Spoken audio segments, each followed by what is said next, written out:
Lachhhisters against Adrift! Boom!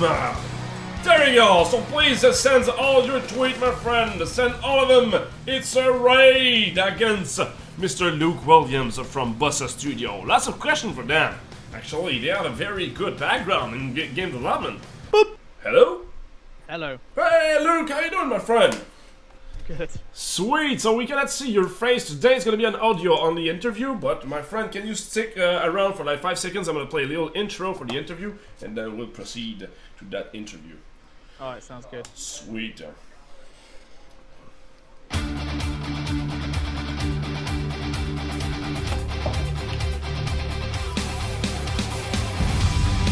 It is awesome people I'd like to be! With Mr. Luke Williams today. Thank you very much for being on the show, my friend. Luke Williams, please present yourself. Who are you? Who is Bossa Studio? Even though everybody in the chat already know you, because you're a rock star. Please present yourself, talk about your company, and yeah. Yeah, so I'm Luke Williams from Bossa Studios. I'm a designer here. And we just kind of make whatever we want. So sometimes you're a surgeon cutting people up. Other times you're a piece of bread trying to become toast. Yeah. And now you're a sky nomad on flying islands, building an airship with friends and as many people as you want. Yeah, I mean, your video games are really, how can I say that, different from a part. So you're just like, you have an idea and just go ahead and that, and you don't really like stick to a brand or stick to a genre. You just like to do whatever you want, right? Yeah, we don't sit down and go, oh, we're going to make a first-person puzzle game or anything like that. We we mess about in game jams and something that kind of sticks, and we have fun with. We kind of just roll with that.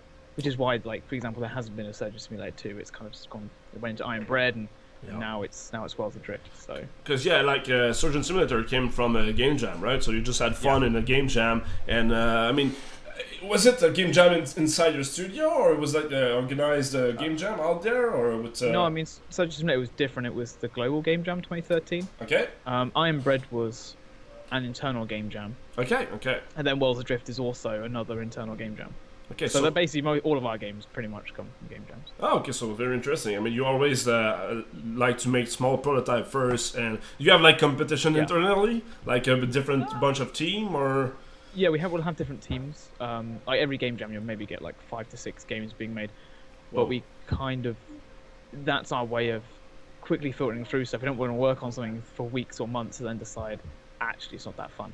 Okay. So in those kind of 2 to 4 days, we make like a rough gameplay kind of prototype almost, just to prove are we having fun with like this as a very, very core mechanic, or as a like in the bare bones version of it. And if we do, then we're like, all right, let's explore it more. Oh, okay. So yeah, we've probably been for about sort of like 80 games at this point. Whoa. Okay. How big is the studio right now? There's about 35 of us, I think. 35. Yeah. Whoa, it's pretty cool. A good size actually. Yeah, I don't think we'll grow much more than that. We're kind of planning to keep it quite small. Yeah, I agree with that. I mean, the company I was, the first company I went to a video game, the first video game company I worked on was like 40 people, and I really loved it because like it was a big family, you know. Everybody was talking to each other, everybody was like knowing each other's, caring about each other's and everything, you know. And then I went to another game company, it was like 180 people, and I lost that family context. So I mean, I can see why you want to, you know, stick to a small-ish number like that. So yeah. How long has the studio been around? It started at the end of 2010, so I think it's about 4 years now. 2010, and now you're 35 already. Whoa, man. Yeah. I've been around for since like 8 years, and we're still 3. Wow. Oh, nice. So how was your first game? How did you start it up? Did you work in the industry at first, or did you just make the jump to full indie and say like, let's see what happens? How did it start? No, I mean I mean I'm the designer here, so I'm not necessarily like I don't own the company per se. I joined quite early on, about 6 months in. Okay. And sort of I'd actually joined originally as QA, and then after a year I sort of became designer, and then and then after that's kind of when sort of Surge and Iron Bread kind of happened, and now Worlds Adrift. Oh, okay, okay. And as a designer, what is your day-to-day job? I mean, designer is kind of a broad description. So what do you It do on is. day-to-day? There's kind of everything that needs design because we're still quite small. We don't have level designers or gameplay designers or anything like that. It's basically anything like related to design is me. I'm like one day I'll be doing sort of some UI mock-ups. Other times it will be sort of designing up like how the sort of algorithms do all the stats in the game, and then other Okay. times so I'll be, you know, sort of looking at gameplay mechanics and stuff. So Okay, okay. So you're not like specialized in anything, but you kind of filling No. in the hole, and you're like giving a hand on every single Yeah. aspect of the game. Then. pretty much. I mean, like with Bossa Drift, it's kind of based on or inspired by when I was a teenager playing kind of like Skies of Arcadia and Wind Waker. Okay. And so I'm kind of like, I guess, heading up that, so achieving that kind of goal, I suppose, of creating this open world sort of. Yeah. Okay, cool. We are looking at images of Worlds of Drift right now. It looks Yes. really cool. And I mean, you said that you were always starting with a game jam prototype. This one doesn't feel like it was a game jam prototype, though. It feels like more an idea that you all wanted to work on it. Was it a prototype as well, or? I mean, obviously, it started with an idea, and then we looked at how can we create something that you could look at after 4 days and say, oh, there is actually something here, or Okay. this might be worth continuing. And this was over a year ago. We've been. You're still looking at super early alpha footage, Okay. but this is about a year's work or so that you're kind of seeing. Okay. And we're using this new server technology from guys called Improbable, which is what you can see, like, you know, you're seeing kind of like physics on screen and stuff like that. And this is all multiplayer networked physics, Okay. and it's all persistence.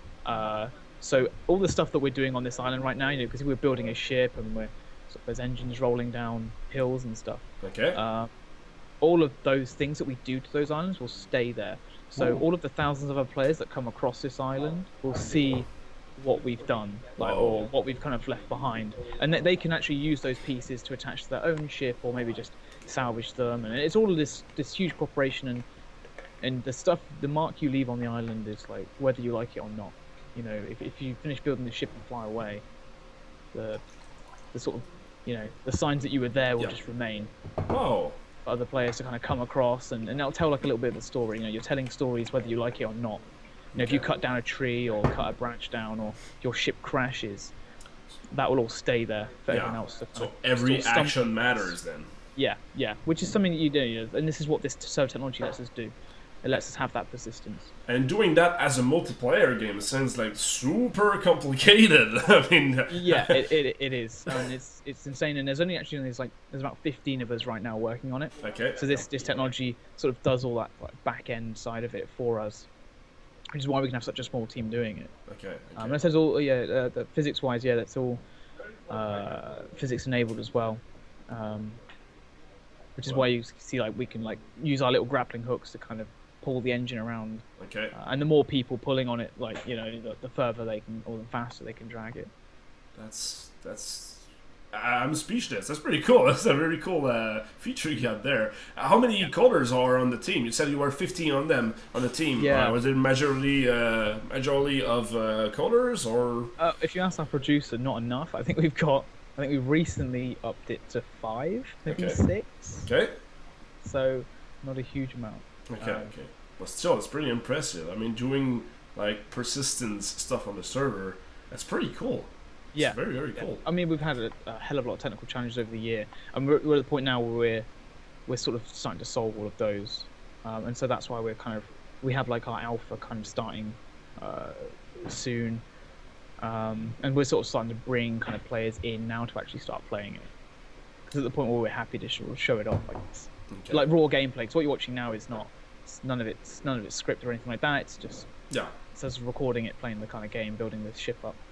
I guess just to test the persistence and multiplayer and just check if exactly. it's working. Okay. Oh, sweet. So, how much? I mean, what's your plan for that game? You want to put on consoles, on Steam, or? Right now, the plan is just Steam. Okay. Obviously, like if the console thing happens, you know, great. We can also kind of go there. Okay. I mean, like Surgeon Simulator and Ironbread, they're on PlayStation as well, so we're not going to rule that out. So yeah, I mean, we kind of like just build the games we want and see what happens. Obviously, PC is a much lower barrier to entry, so we always start there, and yeah, and go from there really. By the way, I really love the fact that you just like. I mean, obviously, Surgeon Simulator was your big like. Yeah, that was our big kind of, Yeah, it was your lighthouse. Like everybody can rely to yeah. this one, and I love the fact that you just don't do like Surgeon Simulator 2, 3, 4, 5, Surgeon Simulator now in whatever space. Well, you already did in space, but yeah. Spoiler. Whoops. You get a lot of people look at you, because I think like Surgeon sold like 2.5 million, and everyone's like, why aren't you making a sequel? Yeah, we're yeah, like, right. Because we want to do some other stuff. Yeah, yeah. You still work with passion, and that's gonna be like that's how we make good games actually. So yeah, that's pretty cool. Yeah. And I was actually talking about that. How do you deal with the success of Surgeon Simulator? Are you feeling like you're a victim of your own success, or you think that it's not like how can I say it? Do you feel it's cool because you always have something to like people can rely on, or does it make it difficult to make other projects? How do you deal with the success of this game? Not really. I mean, what we've seen from Adrift, I mean, I Am Bread was very much in a similar vein to Surgeon, so we appreciate kind of the comparisons there. But Adrift is I mean, bar the kind of us attempting to take physics to the next level, it's actually completely different. Okay. But we haven't found that there's a few people going like, why the hell should we trust the guys who made Surgeon and Iron Bread with this huge open world sort of physics-based multiplayer game? But generally the reactions have been super positive. Everyone likes the fact that this is just completely different, and they're almost surprised that what that thing of like, what are these guys doing? But that's just we make the games we want to make at the end of the day. That's cool that you have like a good reception on that, because I was afraid, like for example, if it happened to me, like, please, why don't you work on Surgeon Simulator 4 right now? It's like, I mean, that's the advantage of just being indie, right? Like, no one's there telling us, we ain't got no investors or anything going like, you guys you should make a sequel to all of your games now, make them yearly releases, whatever. We don't have that. It's we're making what we want to make when we want to make it, kind of. Cool. Yeah, totally agree. We got some question from the audience, by the way. So I'm gonna ask a question from Arimus saying, how did you pick the theme for your game? I'm gonna guess. With Worlds Adrift? Yeah, I guess so. I mean, it's not, we didn't really pick a theme. It was, as I said earlier, like, I love Skies of Arcadia and League of Legends, Legend of Zelda, Wind Waker. Yeah, Wind Waker. And I like the idea that when I was on an island in Wind Waker, I could look out across the sea and you'd see a silhouette of another island, and knowing you could go then there'd be something there. But then I love the setting of Skies of Arcadia and the way that they had the barriers of like these huge weather storms and stuff like that. Okay. And I kind of wanted to just combine the two, but then also or take what we'd done with Surgeon Simulator and Iron Bread and these kind of like these physics sort of worlds and make that. So it was more about being inspired by other games rather than picking a theme. And like kind of like that. Gotcha. That kind of setting hadn't really been hugely explored recently, and I wanted a game like that. So sort of just decided to make one. That's how I usually like started or making my own games. So you're like, oh, I really love that kind of game. I want to make my own now. Just like you start from that and then you put your own brain in it and your own heart in it, and then it becomes something else. But it is clearly inspired by other games, But yeah. I mean, they like, for example, progression-wise in Worlds Drift, it was not in this build right now, but you'll come across these mile-high like storm walls, and again, it's physics-based. It's not, and because it's like a sandbox, there isn't like you need X things to get through this. Is your ship heavy enough with strong enough engines to fly into this storm and survive it? Do you have enough materials to kind of constantly repair as you're getting struck by lightning? And then you break through that storm wall onto the side of into a new region, and suddenly there's new ruins, there's new schematics for you to build extra stuff on your ship, like new cannons or maybe like a harpoon gun, something like that, that then expand the equipment stuff that you basically have access to. Nice. There's no levels in this game. It's all skill-based kind of things, because we're leading that again on from Surgeon and Iron Bread. We didn't have you gain new abilities as you played those. There was no like kind of false power gain there. The more you played Surgeon, the better you got at it because they're complicated controls. Yeah. In this, we do have the grappling hook, which is like a physics-based kind of rope that you can use to be Spider-Man and use that to explore the islands and can grapple and pull stuff around with. That's like our sort of baseline. Okay. The more you use it, the better you get at it. The sort of more skilled you kind of be. So as I said, yeah, you don't level up in this game and gain abilities. What you do have is you're finding schematics and new equipment like a glider on your back or little devices that can make any object in the world like sort of become weightless, and then you can use that then to maybe attach it to a tree trunk, then use the harpoon to attach to that tree trunk, and suddenly you've got like this pendulum, and you can use that to attack enemy ships because the tree trunk weighs X amount and it swings into a ship and it that does damage. There's no kind of RPG. Okay. Oh, this does 50 damage. It's how heavy is the object you're firing and how hard does it hit. It's pretty cool. Something else. So it's more about exploration and gathering equipment than leveling exactly, up. Yeah. And these kind of the biomes will be sort of divided by weather. So there'll be like around the deserts, for example, there'll be sandstorms, and your character's going to need like goggles and stuff like that to be able to see, and also your ship's going to need sort of like protection, so you're not getting like sort of buffeted by all the sand and stuff. But then when you break through into that region, you'll it says you'll be in the desert world, like desert lands, I guess, and all the islands will be kind of arid, and there'll be new sort of ruins, creatures, stuff like that. Cool. And the same for if you sort of come across ice storms and stuff like that. Sweet. Sounds awesome, my friend. Sounds pretty cool. So your main barrier to basically exploring the world is just creating a ship and characters that have the equipment to sort of make it through. And I said the whole while it is a sandbox, so you could, for example, board an enemy ship and start stripping parts off, or go through their chests if they haven't detected you're on board, and just kind of loot stuff. It's completely open world, sort of PvP basically. I was wondering actually, like you talked about the open world, is it only one world or is it procedural? You can create. So it's essentially one world, one server per region. The world can dynamically expand based on how many players are playing the game. Okay. That allows us to have certain density things. We don't want you to come across players every island. We want you to have that sort of see a ship or in a distance or land at an island and discover there's a group of other players and whether or not they're hostile or not. Okay. But the reason for region-based divide is just purely because we're using networked physics. Yeah. Sort of that can get dodgy if someone's over in Australia playing against someone in England, for example. Yeah, totally.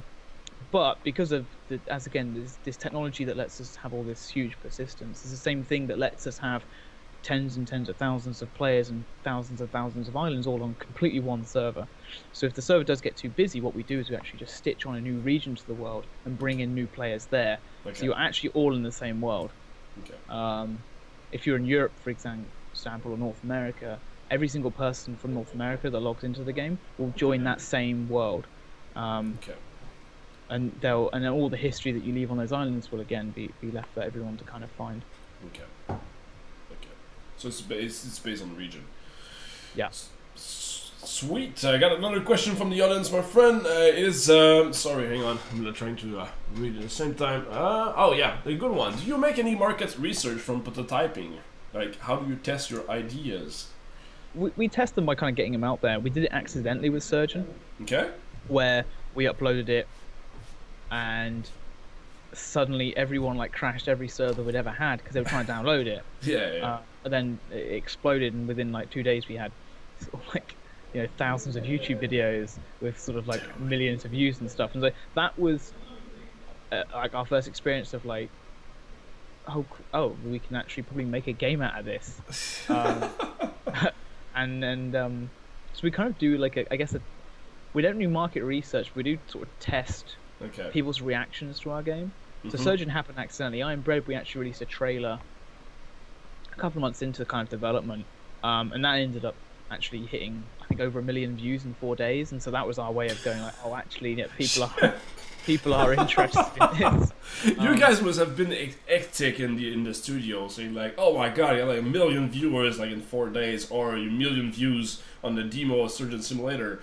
I cannot imagine how you received that at Bossa Studio. You know, you must be dancing, having booze everywhere, or whatever. Oh, I mean, like, yeah, like, I mean, that's like the dream, right? The huge one, because it literally was everywhere. Yeah. But I mean, yeah, and also Adrift, we had the same thing. It was a super rough prototype. We released that, just gauging, is this setting, is this physically networked? Well, I think we had like a super rough version of like lots of people kind of swinging like Spider-Man on these kind of ropes and just seeing, you know, like it's something you're interested in. But we got like a super positive response, and that's our way of confirming. We don't do market research, but we just see, do people get excited about these ideas? Okay.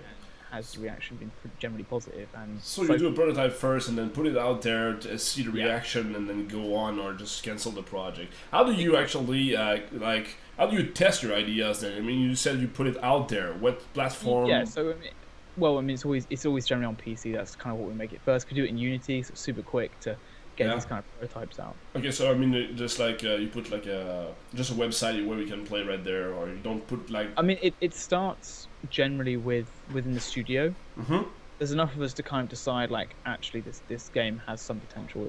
It's fun to play. Let's see it kind of go further. And then what we'll do is we'll send it out to more people. Okay. Generally the public, either in a playable demo or just a video or something. See how the reaction is, and then we decide. We've had a few games that we have put out there, and we've gone, nope, no one cares. And our kind of secret is just to fail fast. We make a lot of games, and we need to make sure and prove as quickly as possible if anyone actually cares. And if the general reaction isn't like, if no one cares, we don't go, oh, well, why didn't they care? Let's try and make it better. We just go, no one cares.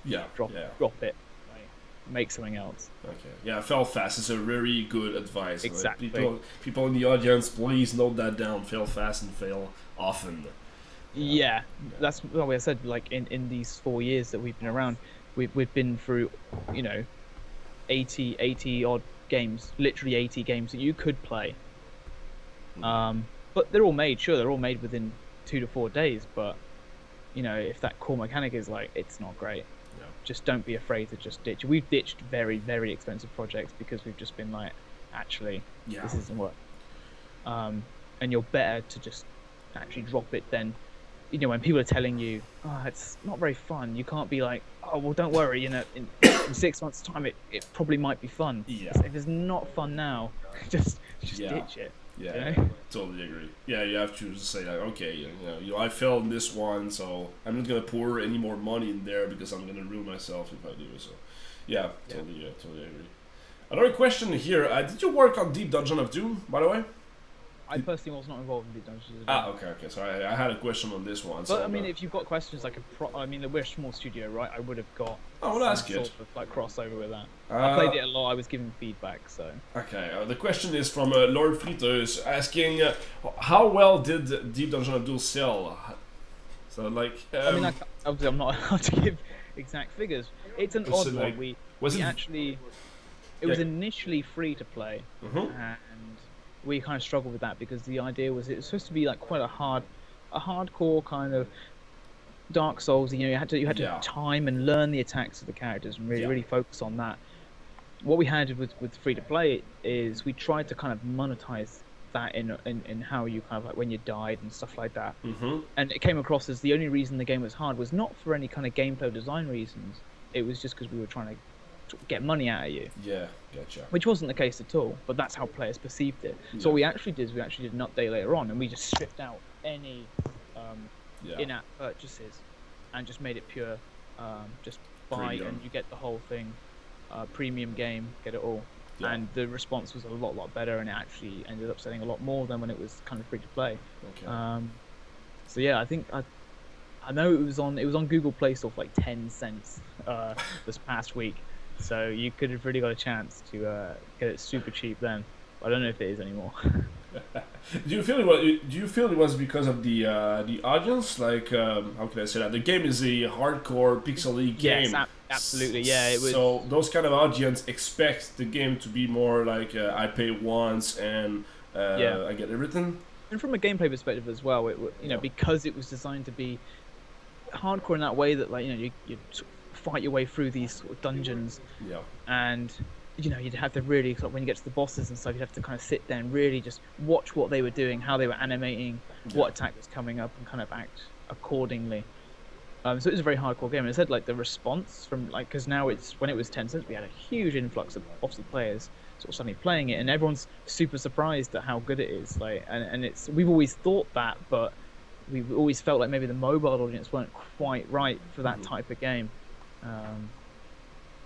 So yeah, that was the general response to that. But it is, I said, like, yeah, we were always super happy with it. We thought it was awesome. Yeah, but, totally. I mean, I just learned like 5 minutes ago that you made that, because I played it. I remember playing it when it was at Bossa Studio. Well, I'm still at Bossa Studio, but like 3 years ago, I downloaded that and I had a tons of fun with it. And I had it like in the freemium version, and I really don't think that it was trying to pour money out of my pocket. So you did a good job on that. We definitely, that's the thing. It was that we didn't want to be all like badgering for money. We wanted to do like a fair free to play. But it ended up just obviously, you know. It meant that no one had to really spend anything, so we thought maybe it works better as a premium title, especially with the way the gameplay is, and it's generally done a lot better because of that. Yeah, it's very hard. I said, like, it's the same thing of like, if something isn't working, we're very happy to either drop it or change it or do something radical. In this case, we were like, let's strip out all of the microtransactions and just have it premium. And I said, I think someone just said in chat that it's still 10 cents on Google Play. So if you have an Android phone and you have a spare 10 cents, you know, you can probably go for it. It is a good game. Yeah, totally. I back that up. Another question, my friend. Favorite part of the process?